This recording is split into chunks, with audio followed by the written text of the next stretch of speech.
There's a moment, a precise, chilling moment when the narcissist realizes they no longer have power over you. It's not loud, it's not dramatic. In fact, it's often marked by silence. Not yours, but theirs. Because something fundamental has shifted.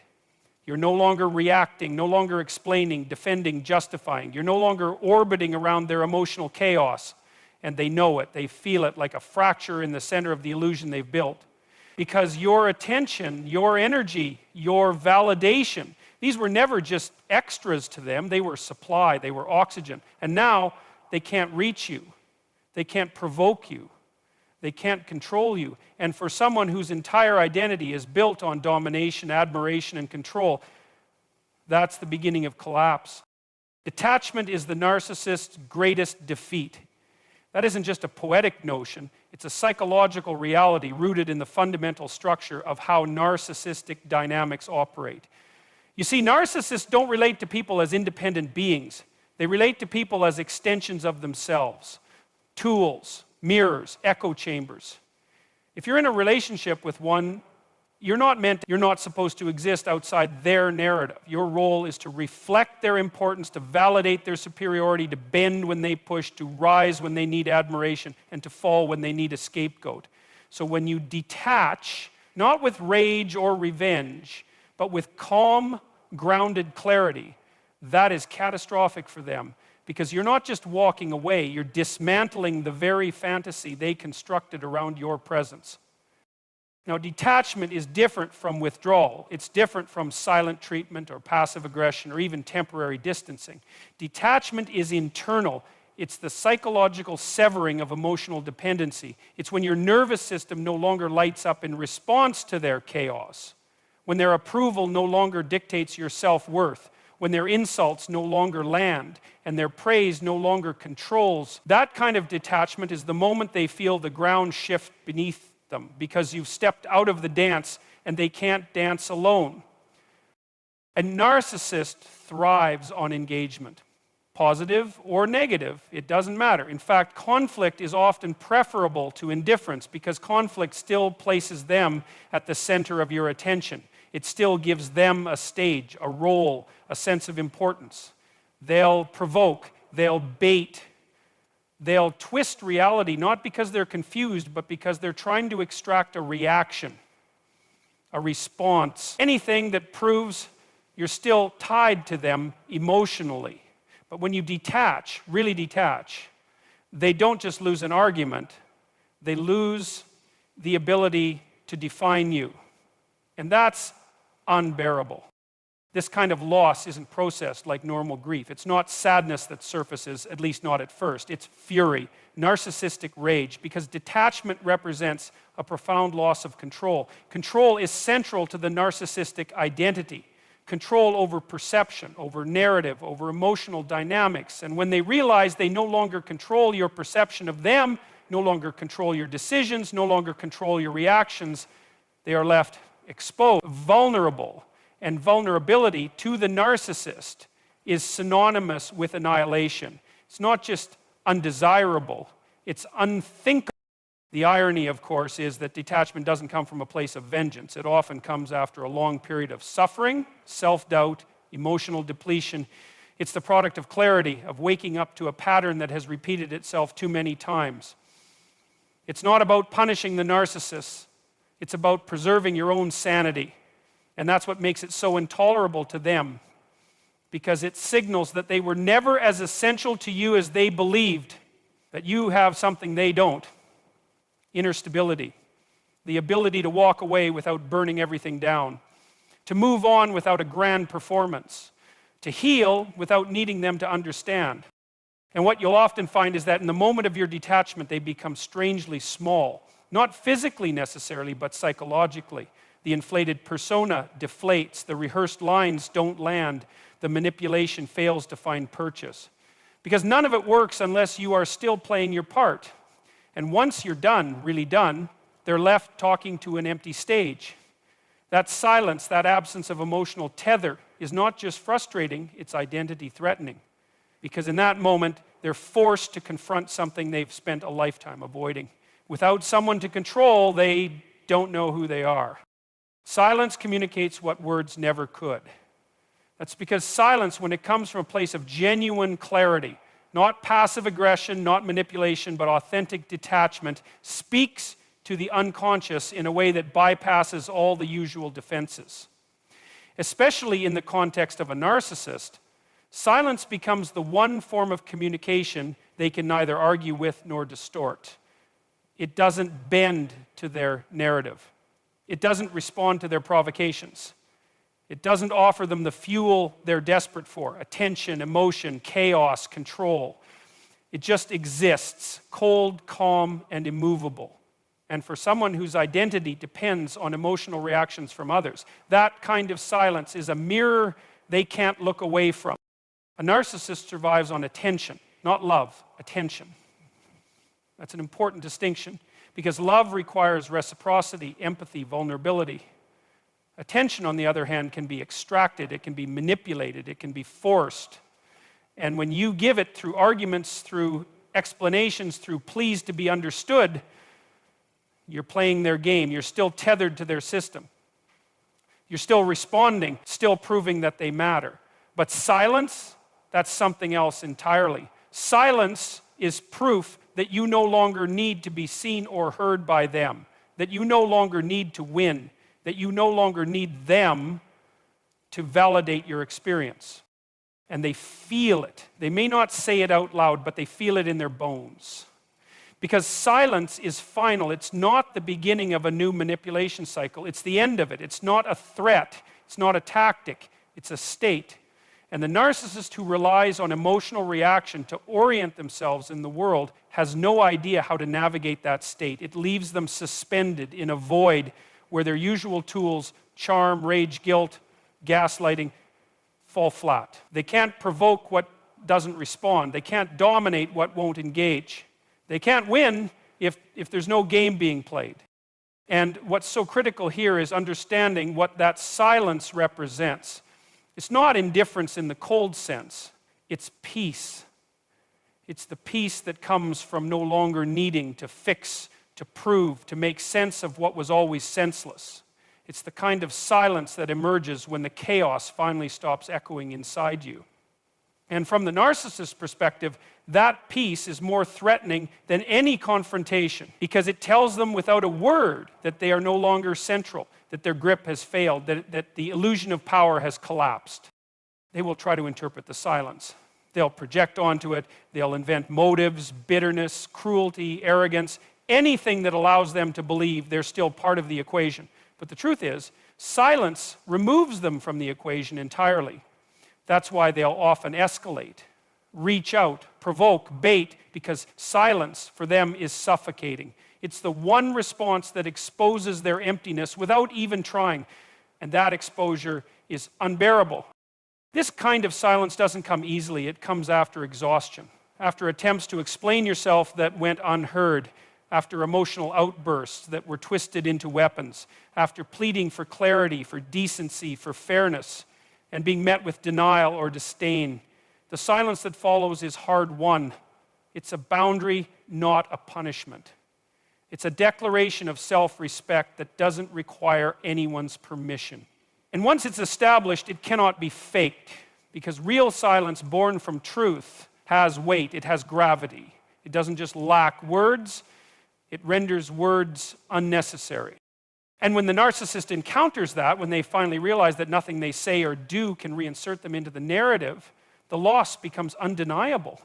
They've lost access not just to your attention, but to your vulnerability, your energy, your willingness to play a role in their drama. And they begin to understand that the performance is over and they're the only ones still on the stage.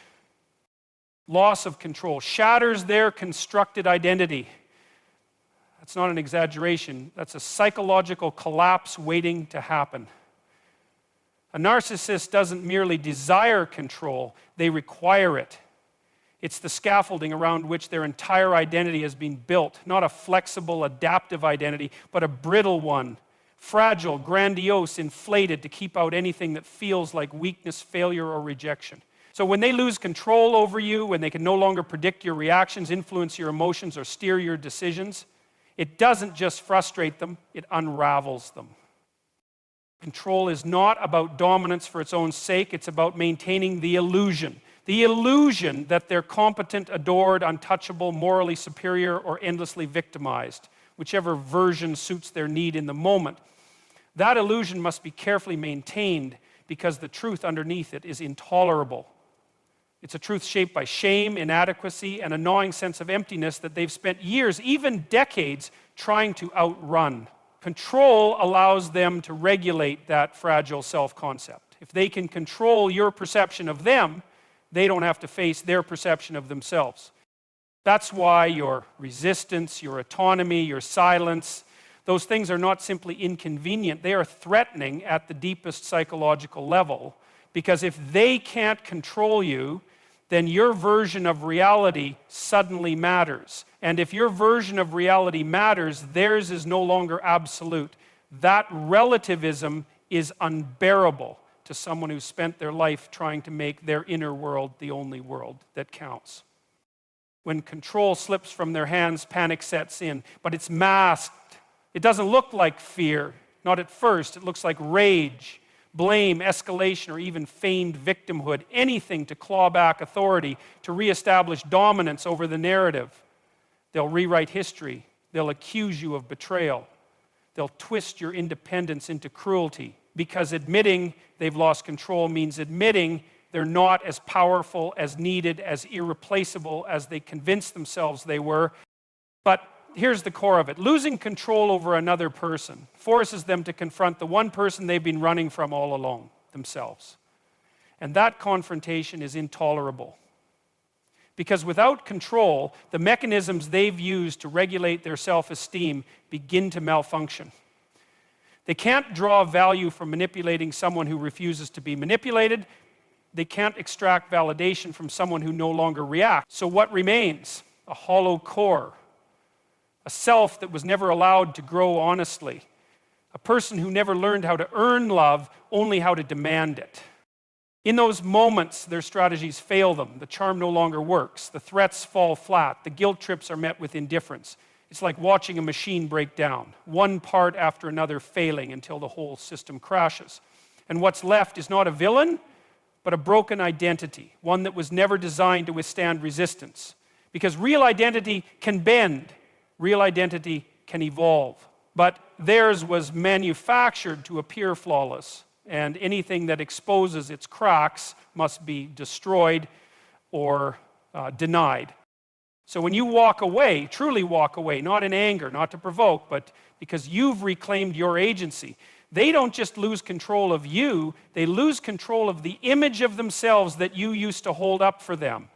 The mirror shatters, and with it goes the illusion of omnipotence, the fantasy of being the one who always wins.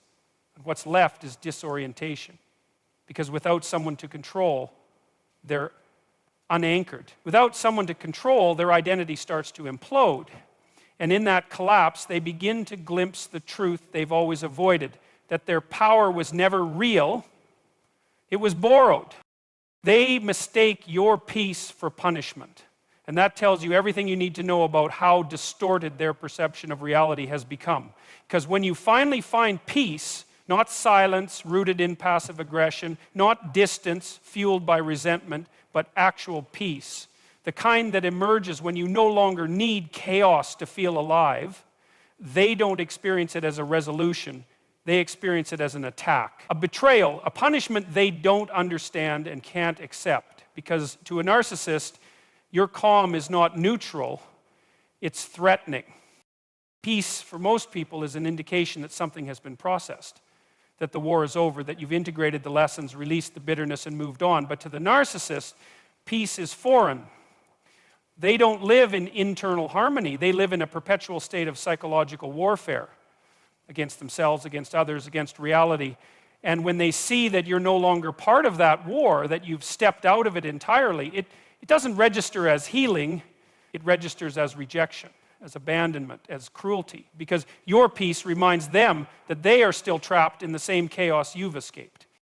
They don't understand it, they don't know what to do with it, and so they frame it in the only way that makes sense to them. You must be doing it to hurt them. That's how deeply entrenched the narcissistic mindset becomes. It cannot process autonomy as autonomy. It sees autonomy as defiance. It sees distance as revenge, because they interpret everything through the lens of control. And if they didn't authorize your peace, if they didn't orchestrate it or benefit from it, then it must be an insult. It must be a punishment. Because they can't imagine a world where people do things that aren't about them. But the truth is, your peace has nothing to do with them. That's what makes it so powerful and so intolerable. It's not a performance. It's not strategic. It's not intended to provoke or manipulate. It's just a natural consequence of breaking free from a toxic psychological loop. And in that freedom, the narcissist sees a loss of relevance. That's what stings. That's what they can't tolerate. Because as long as you were fighting, arguing, explaining, reacting, you were still invested. You were still emotionally tethered. But peace signals something much more final. It tells them that you don't need their chaos anymore. And if you don't need their chaos, they begin to suspect you never needed them at all. That's where the narcissistic injury deepens, because they weren't just trying to win arguments or maintain control. They were trying to maintain meaning. And for someone who's built their sense of self around being central, being irreplaceable, being inescapable, your peace is an existential threat. It doesn't just communicate that you're done with the conflict, it communicates that you're done needing the identity you held around them. The version of you that kept trying to earn love, to decode the manipulation, to survive the storm, that version is gone. And what remains is something they can't reach, can't shape, can't destabilize. And what's especially difficult for them to process is that your peace doesn't come with a demand. You're not asking them to change. You're not waiting for closure. You're not bargaining for recognition. That absence of need is deafening to them. Because narcissists thrive in spaces where emotional need still exists. That's where they exert influence, where they manipulate, where they seduce or dominate. But when you need nothing, when your peace is not a mask but a reality, they find themselves powerless, irrelevant, disconnected from the role they once played in your psyche. That's when the projection starts, the accusations, the narrative spinning. You've become cold, you're selfish, you're punishing them because they cannot and will not see that what you found is not vengeance, it's liberation. And liberation to the one who relied on your captivity feels like an offense, feels like erasure. Because in your peace, they no longer see themselves reflected. They no longer see the control. They no longer see the game. All they see is someone who has outgrown the storm they still carry inside.